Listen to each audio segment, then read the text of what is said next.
Financial Planner. Follow us on YouTube. Boy, yeah, I'll tell you what, you should have been privy to the conversation Bix and I just had prior to launching the official discussion here. We're going to talk about cryptos and gold and silver and real money. For those of you who are anti-crypto, please don't give this a thumbs down. Let's approach the conversation with an open mind. I'll play devil's advocate to a number of Bix's points, and he will do the same with mine. And we shall have an honest conversation about the future of money. Bix is on the line right now. How are you, Bix? I'm good. How are you? I'm doing all right, man. So I'm in celebratory mode right now. Yeah, nice hat. Nice hat. Well, it's the only gold I own is this gold hat. So Bitcoin is at a market cap today of $291 billion. And Ethereum, I've never seen anything like it. I told people to dip a foot in the pool back this last summer. Ethereum's at 613 as we speak. Litecoin is up to 332 per coin. You've been stomping your feet telling people to buy Litecoin since it was down around 100, probably 50.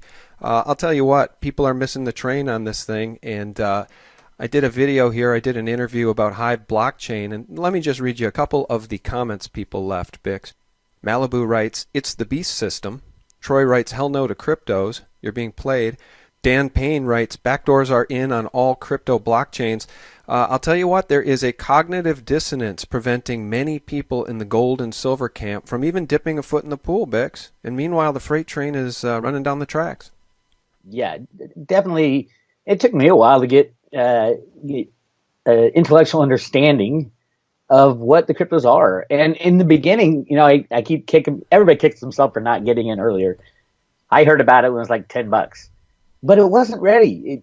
There was so many issues it had back then. It is not the cryptos today are not the same cryptos of 2009, 2010. You couldn't even buy them. You had to mine them back then. There weren't any exchanges to buy cryptos. So many things have changed. And in a great way to look at it is what Cliff High says, is that it's anti-fragile. Every time a cryptocurrency or a system breaks in the cryptocurrencies, it's fixed, and then that problem doesn't happen again. So there's been so many problems and issues, it gets stronger and stronger and stronger over time. And it should be clear to everybody now that the cryptos are here to stay. The blockchain technology, open source technology, no such thing as a backdoor in open source technology. It's open source, meaning everybody can read the code. If there's a backdoor, it's in that code.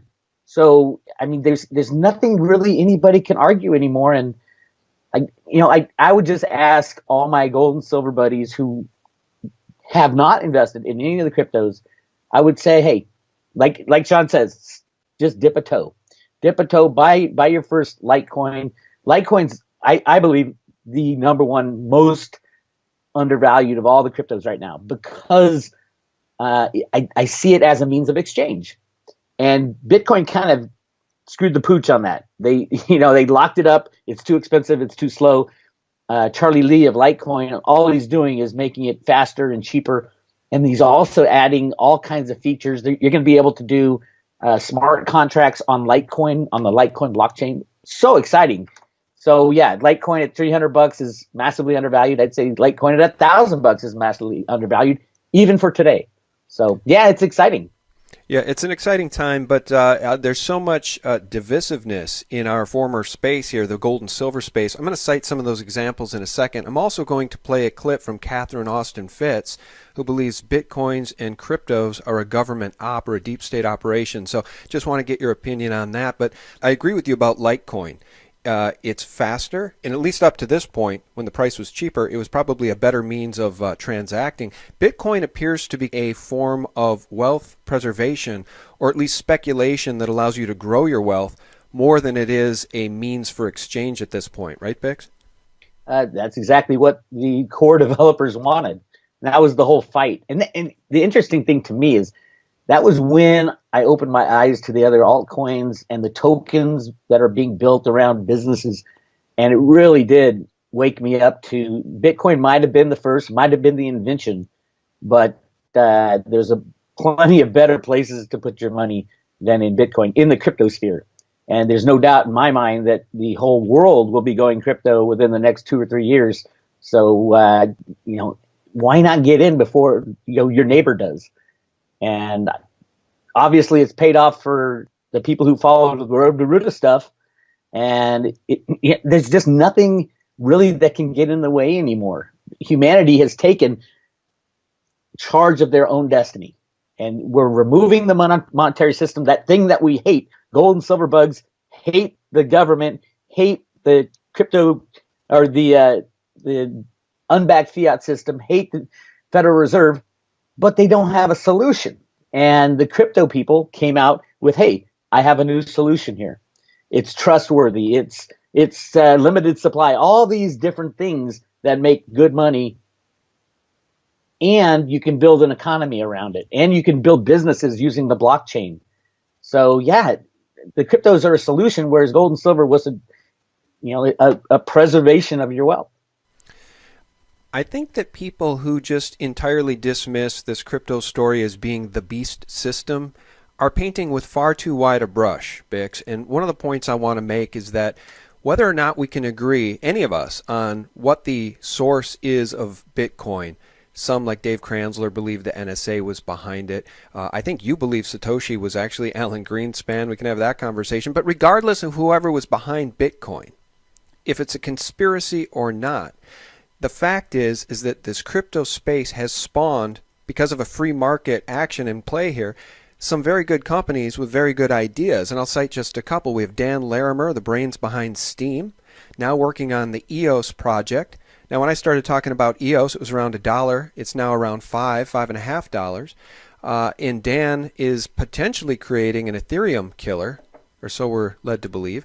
That's what Berwick said. Jeff Berwick called it the Ethereum killer in the beginning. So right. I don't think it's an Ethereum killer. Well, one of the things I've learned here about Ethereum, and I own some Ethereum, is that the Ethereum chain, the Ethereum network, is being absolutely clogged down by this kitty cat game that people are playing or whatever. So apparently EOS has the ability to do, I think it's 50,000 transactions per second or something. It's a far better method apparently of transactions than Ethereum. We'll see how that plays out. But my point is that we have Cliff saying OMG is going to go to the moon. You know, Salt has done very well. There are companies that have been spawned that are outside of the beast system, I would argue. So I think to paint the whole crypto space as, oh, it's the beast system, is disallowing yourself from doing research that may lead to you creating wealth for you and your progeny. And I just think it needs to be said. Your thoughts?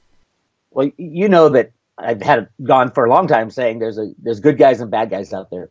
Within the government, within the Fed, I've tried to prove it time and time again. You know, whether or not it's true, is Trump working with the good guys? I believe so. I think a lot of these things that are going on in government, this is good guys taking out the bad guys. And it's going on behind the scenes with the monetary system too. And I get how everybody says, you know, everything's evil about the Federal Reserve System. Everything's evil in the banking system. I would argue that there are people within the Fed, within the U.S. Treasury, who are working to try to make this transition easier than just crashing the system. The entire problem for the last 100 years is, how do you go from this controlled system of unbacked fiat money controlled by banksters and the Treasury and all these people who supposedly have the worst intent for humanity? How do you get out of that system into something new? And every time we've tried to do it over the past 100 years, the problem has always been, how many people are going to die if we just crash the old system and go back to gold and silver? You know, the bankers own all the gold and silver anyway. You look at JP Morgan with 650 million ounces of silver. Why would we want to go back to gold and silver standard if they still control the gold and silver? So that was always the problem, and that was the reason it was allowed to go on and on and on. The transfer from the old system to the new system was going to be deadly for millions, if not billions of people, because we live in a just-in-time delivery system. Then we have this thing invented. The starting invention of cryptocurrencies is, yes, it's back in the 70s and 80s. It was the original, the NSA and the CIA, and Alan Greenspan was involved because he's a computer expert who invented the monetary system. He blamed himself for the Y2K problem. He only programmed 2 digits instead of 4. So yes, they were all involved in the beginnings of what ultimately became Bitcoin. But the question is, were they out to destroy humanity? They already control humanity 100%. Why would they introduce something that humanity could use as a tool to get rid of them unless there was something else going on. There is a fight to take back our system. And if you look at the timing of when Greenspan came out of the Fed and when Satoshi supposedly started working on Bitcoin in 2007, it lines up perfectly. I'm not saying it was just Greenspan inventing Bitcoin. I think it was a whole group of people. And many times Satoshi uses the word we, as in, we were working on this. So it was definitely a group of people. Was Greenspan involved? I would say that was his job since Arthur Burns put him at the head of the Council of Economic Advisors for Nixon or Ford back in the early 70s. The idea was if we can control the monetary system for longer, we can suck out more benefits. Well, that all fell apart with 9/11. They said, screw this, these bankers are so bad, we're going to take them out. And that's what's going on right now. All righty. Well, let's talk here a little bit about Katherine Austin Fitz. I'm going to play a clip for you in a minute, but first I just want to say she does note the hyperinflation problem in the system. She says her thesis is it's been solved for now by the flows of cash into cryptos. I'm not sure if you can really make that argument, 100%, since we're only talking about a entire, I think, top 100 cryptos market cap of around 500 billion. We're talking about trillions of dollars that have been printed by these central banks. But her thesis is interesting, and she says, meanwhile, the central banks seek gold. The central banks are moving towards gold. We can have that conversation in a second. But I want to just say this as it relates to the divisiveness in our space, and I'm going to cite two examples. We have Chris Duane on one hand and Andy Hoffman on the other. Chris Duane from day one was anti-crypto, anti-Bitcoin, don't go anywhere near it. And being entrenched in that belief system has certainly cost him the opportunity to make money. But meanwhile, he says anybody who got into the cryptos has, quote unquote, sold their soul. I don't think that's fair. On the other hand, we have Andy Hoffman, who came out in the late fall, early winter and said he sold all his silver back in the summer and didn't tell anybody about it. And now he's just solely on the Bitcoin gold bandwagon. Meanwhile, you don't think gold is going to return to a monetary asset. It's like none of you guys agree on any of it, except, well, I guess I'd say you and Andy agree on the Bitcoin part. So your thoughts on why is it so damn divisive? I actually don't own much Bitcoin at all, truthfully. I left the Bitcoin. See, that's the key to a lot of these guys. They learn something and they refuse to keep their eyes open that things might change. And like with Bitcoin, yeah, I got rid of my Bitcoin back when all the fighting was going on. I said, why? I don't even need to have Bitcoin. There's all these other cryptocurrencies that are doing much more interesting things than just, hoarding wealth. But the divisiveness between everybody is, I don't know. I think it's an unwillingness to question your understanding of everything, question your belief system, the unwillingness to change, even though all the signs around you say the world is changing. Absolutely. Gold was money for 5,000 years. No, it wasn't. It was money for 4,950 years and stopped being money in 1971 when nobody in the world was on the gold standard. And now, yes, I agree with Katherine that all the bankers are hoarding gold, but what good is it going to do them? If gold is not useful as, other than sticking it in a vault, what are you going to do with it? And the world, the humanity, people have said, hey, we've got these cryptocurrencies that we can use as kind of a form of barter in some instances. Businesses that use tokens, it's really like a form of barter. It's really cool because every monetary historian in the world will tell you, well, the best form of exchange is barter. But since, a home builder can't barter with a bread maker, we have to have money. Well, that's not necessarily true anymore. With tokenization, you can have a home builder, tokenizes a house and exchanges it with a little with the bread maker, all this stuff can go together. And it's humanity breaking free from the old paradigm that really didn't work. Gold and silver were not able to take down the banks in over 100 years. And the cryptos looks like it's going to take maybe 10 years for the banking system to go away. And we don't need it. We really don't. You can be your own bank now. Well, guys, my thesis, and Bix, this from day one here on the cryptos has been, I'm trying to keep an open mind because, I have a heck of a lot of questions about the world we live in, and I don't profess to have all of the answers. So I always try to put my hubris and my ego aside, and that's what I've done with the cryptos. I mean, look, I think we know who these Illuminati families are. We certainly know who are the brainchildren behind the central banks and the Federal Reserve in our own country. And we are keeping an eye on the 1988 cover of The Economist magazine, which predicted in 2018 the Phoenix, literally, that was the new world currency. I read the article, and they say get ready for the Phoenix, and when it comes, be grateful. That's how the article concludes. You see the zero with the line through it, right, on the coin? Yeah. Kind of looks like a program, digital computer program. That's how they do the zeros, the zero with the line, so it doesn't get mixed up with an O. I think that symbol has been around for so long. I mean, I have seen. I don't know if you've seen the 1933 gold bars. It's these bars that talk of a $300 million gold loan from the U.S. and China. But on these bars, there's like 8 of them. It's one of the top 10 cryptographic unsolved mysteries. On these bars, there's some cryptographic stuff, some Chinese writing, some U.S. writing, but there's also pictures of the Grand Canyon in there and the zero with the line through it.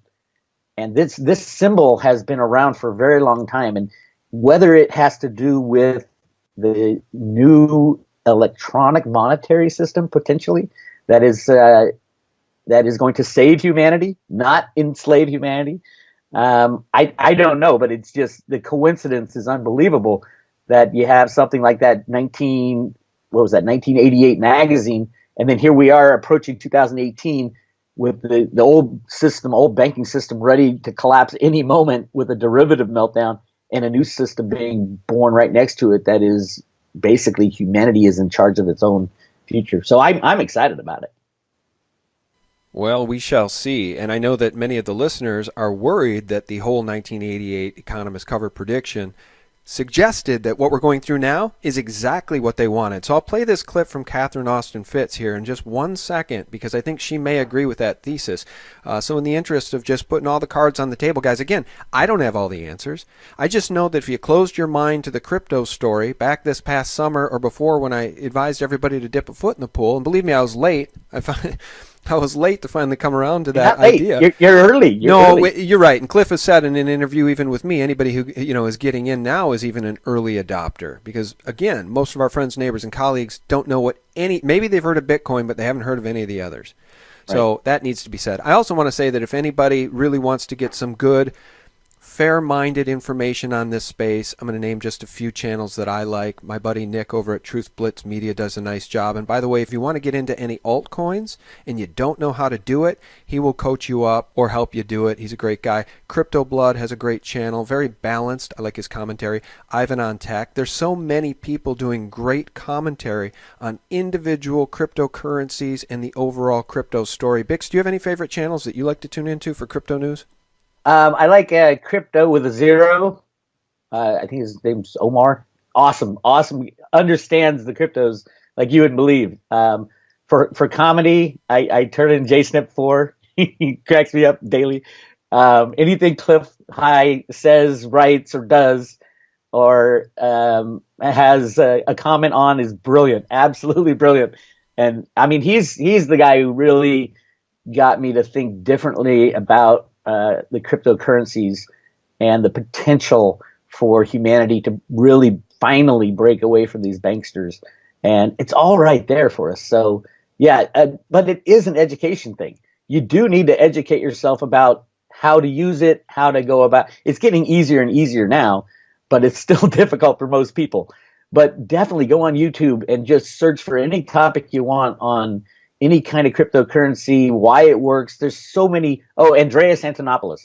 You got to listen to Andreas Antonopoulos every time he posts something.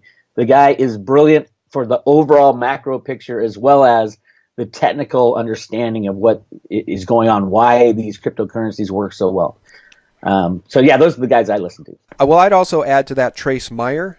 He's yeah. early adopter of Bitcoin, and I just listened to a great interview with him on Crush the Street. And of course, yes, Cliff, that goes without saying. Cliff, look, hats off to Cliff, because there's a lot of people out there that say, oh, Cliff, hi, that's snake oil. He's a snake oil salesman. No, he was giving us pertinent information that led many of us to make investment decisions that have paid off. And by the way, investments we've held on to despite the ups and the downs. You have your HODL shirt, right?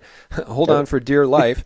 Because, yes, I've lived through 20, 30, 40% corrections in some of these coins, but they continue to return to all-time highs, and I don't think I'd have been able to hang on had it not been for Cliff and the WebBot data giving me actionable information. So hats off to Cliff, and it needs to be said.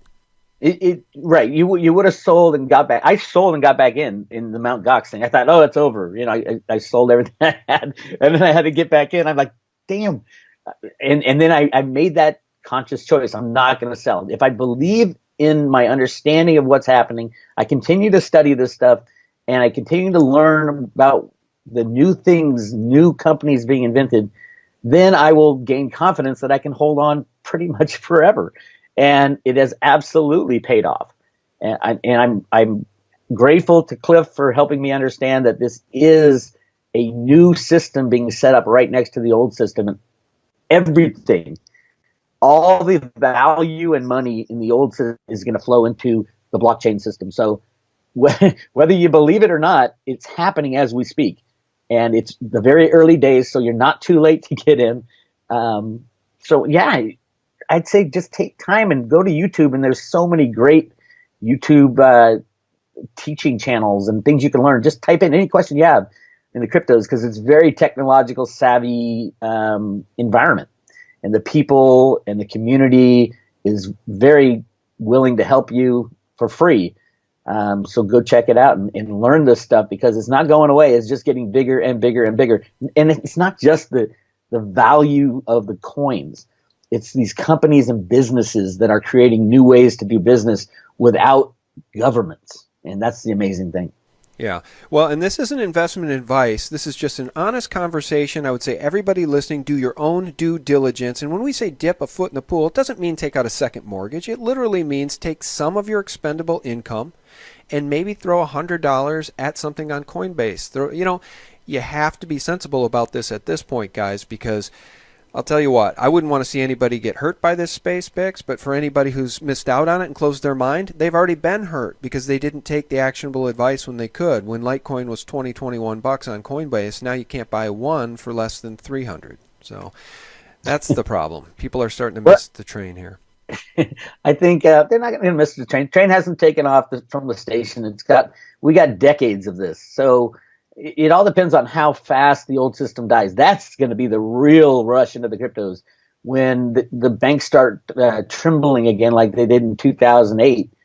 You're going to see the mad dash of every single asset try to get over into the crypto world, and the implementation of peer-to-peer transactions, like with Veritasium coming into the comics and the LBMA and the New York Stock Exchange. That's going to happen. That's the wave of the future, because it's an honest system, and it'll get rid of these criminals that run our system today. So yeah, it's very early, and if you're hearing this for the first time and you still haven't bought any cryptos, just go to Coinbase, set up an account. They're hard to deal with. They're easier than they used to be. They're hard to deal with. It's going to be confusing, but if you can open a web browser, you can buy your first cryptos. And then from there, it's an exciting journey and something you can learn from, and so many smart people in this sector now, and so many more coming. That's the amazing thing. It's a great thing. And I think all the gold and silver bugs, I'd say hang on to your silver with both fists. Gold will be around for a long time, and I just think there's way too much of it than the gold bugs say there is. I've read Gold Warriors, the Peggy and Sterling Seagrave book. It says there's 300,000 tons of gold just in Asia. So yeah, it's one of those things. The gold bugs and the silver bugs, the hardliners, will stay where they are. I think silver is still massively undervalued, but I also know it's rigged 100% every trade. I've proven that years ago, and that's mainly why I was looking for something else to invest in. Who wants to invest in a rigged market? Well, you know what? I just bought some more silver the other day. I do want to say that, and I meant to say it earlier. I've not sold any of my silver or any of my gold. It's part of my overall portfolio. That's what I said when I started to say dip a foot in the pool with the cryptos. It's just that the cryptos have gone up in value so much, I'll need to rebalance that portfolio at some point in the near future. But I continue to hold my physical silver and physical gold as a hedge against an economic tsunami which you and I both know at some point is coming. Now, we're going to finish out this conversation with a soundbite from Katherine Austin Fitz, and we're going to just play devil's advocate again here with that. But before we do that, last question, Bix, before we go to Katherine. Bitcoin futures. Are you surprised? I'm a little surprised that these guys have not been able to destroy Bitcoin.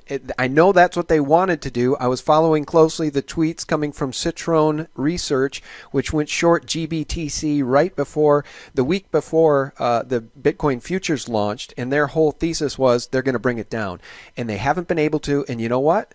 Again, hats off to Cliff, who said the Bitcoin futures operation was they were going to screw the pooch. It wasn't going to work, and if anything, it would send Bitcoin higher. Are you surprised by this Bitcoin futures debacle so far? No, but also I don't invest in any derivatives. So anything stock exchange related or CME related the CME futures have not started yet. Those start on the 18th. It's the Globex, the smaller market. But do I think it will make a difference in the long run? I don't know, and I don't care because I truthfully I'm mostly out of Bitcoin. But I think the banksters like it, and you might see a situation where there's hundreds of exchanges trading Bitcoin, all in $20,000-$30,000, and then you have the CME trading at like $5,000. It doesn't really matter. It's one of those things that they can go long the real Bitcoin, physical Bitcoin, and then they can short and hedge their position, so to speak. All that's going to do is add more and more pricing, more and more money to Bitcoin, the real Bitcoin. And yeah, you can short the derivative if you want to play that game. But that's their game. It's not settled in Bitcoin. It's just a side bet. And can they control the market? They control the market in silver and gold easily because those are the only two markets. The LBMA and the CME are pretty much the only two markets, and it's all derivatives. So there is no physical market for silver out there. Maybe in Asia there's a physical market for gold, but there is no physical silver exchange, and it's all derivatives. So it's very different with Bitcoin. There's hundreds of exchanges around the world, and that deal in, a lot of them deal in pools, which is a Bitcoin derivative as well. Coinbase, you buy on Coinbase, that's a derivative because you don't have the Bitcoin in your own possession. And they deal in pools with Kraken, and all the exchanges deal in pools, meaning that those aren't on-chain exchanges. You got to get, it's just like gold and silver. You got to get your Bitcoin and your cryptocurrencies in your own possession. Yep. Or any kind of collapse, it's going to all fall apart. Yeah, that's a good point. I want to say that too, because one of the comments in my Hive blockchain interview was from somebody who said, oh, if you don't hold it, you don't own it, referring to cryptos as being illusory. And I said, well, no, actually, I hold my Bitcoin in my own personal wallet. So if you want to buy it on Coinbase, you can then send it to your own wallet and hold it essentially in your own hands. So that point needs to be here, baby. Right here. Yeah. Don't show them that private key, though. No, that's why I did it. I've done it many times. That's one salt token right there. This is in my own possession. One salt token in my own possession. Now, the other thing about those Bitcoin futures is that they're cash settled. They're not dealing with the physical. And the other thing that I think is so amusing about it is that it's what the CME, the CBOE, the CME, the Wall Street in general is only open, 8 hours, 7 hours a day? I mean, yeah, Bitcoin. Cliff said that's going to be a big deal. Well, it is a big deal because Bitcoin is a 24/7, 365 real market with global interest and precious little supply. And, Trace Meyer made the point in that interview with Crush the Street. If these guys are going to try to naked short Bitcoin, the whole world's going to see it, and there's going to be big trouble brewing. My words, not his. He said it more eloquently. Okay, so we're going to round out the conversation with the devil's advocate position from Katherine Austin Fitz. It's an interview she just did with Greg Hunter. It's 2.5 minutes long here, this clip. We don't have to listen to the whole thing. I'll try to find a good out, but of course, when I first listened to it, I marked the full 2.5 minutes. So here's her thoughts on Bitcoin and cryptos being a government op. Listen to this, Bix. So I did a really serious due diligence on Bitcoin and cryptocurrencies this year, and it produced a wonderful Solari report, which I really recommend to you, Greg, called the Bitcoin the Op. People are arguing, is it a bubble or not? My attitude is, look, it's an op, and it's a big one. And one of the things that really frustrated explain that me, to people. It's an op. It's an operation. It's a government. It's a PSYOP. It's an operation by the government. Right. So remember, we're talking, if you look at the deep state, we're talking about a group of people who can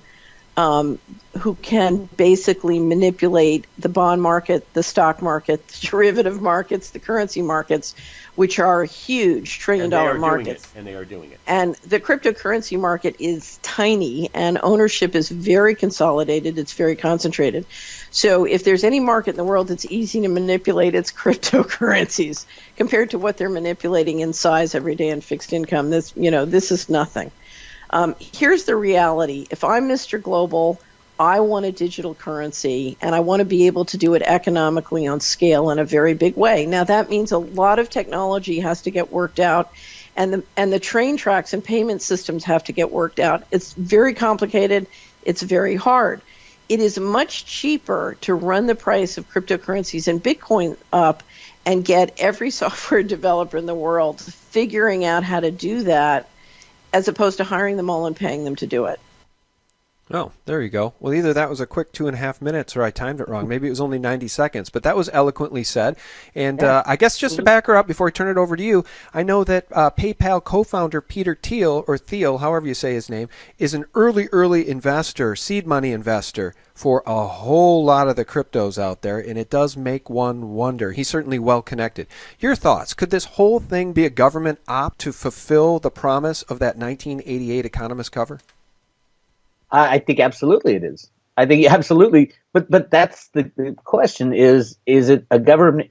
Is government doing it to enslave us or to free us? That's where we get to the good guys and the bad guys in government.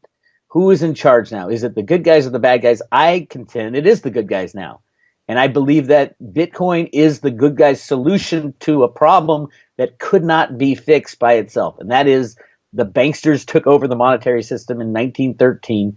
When they created the Federal Reserve. And we have been under that control, and we haven't had a way out. That's the biggest problem. Is there was no way out without killing millions of people. But now there's a way out, and there's people within the government absolutely involved in protecting Bitcoin and helping it grow and helping it. Even Katherine was saying they want to get all the programmers to set up all the systems. So both sides want the same thing. The good guys and the bad guys want a crypto world, and that's where we're headed. Now, the bad guys would try to shut everything down at some point, and so that they control it. Again, you can't control something that is so decentralized. So is it the question is not whether or not the government's involved, because they're obviously allowing it to happen in the U.S. They're supporting it by not passing any rules and regulations really about it.